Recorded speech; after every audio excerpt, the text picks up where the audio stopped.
খোদার কসম আজকে আমি শুধু এসেছি আমার ভাইকে দেখতে, সত্য কথা না বলে পাচ্ছি না। যিনি নিজের ব্রাহ্মণবাড়িয়ার জমিনে সিএনজি স্টেশনে বসে হাজার হাজার টাকা শুধু হাসান রেজার মেহমানদারি করেছেন। মুস্তফার গোলামের কত মর্যাদা গায়েব নবী জানেন, মুস্তফার গোলামরাও জানে। উনি কি জানতেন ওখান থেকে আমরা গ্যাস পূরণ করব? উনি এসে বসে আছেন, আমরা ঢুকতে লাগলাম, আর ওনার গাটার সামনে জিজ্ঞাসা করতে লাগলাম, তাহিরি ভাই কি নাই? বড় যে হুজুর ফলানা জায়গায় উনি মাহফিলে গেলেন। মুনিব যদি সহায় হয় তো নিশ্চিত আমার মুস্তফা রেখে দেবেন। সুবহানাল্লাহ বলেন না? ওরে তাজিবকর মামলা।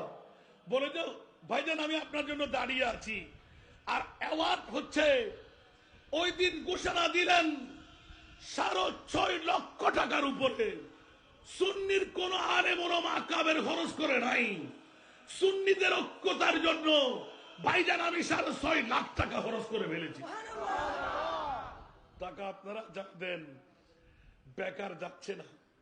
ছোট্ট একটা প্রোগ্রামের জন্য 6.5 লাখ, আর নিজের এলাকায় সুন্নিয়তের জন্য জান কোরবান। সুবহানাল্লাহ বলবেন না? আরো জোরে বলবেন না? এই জন্য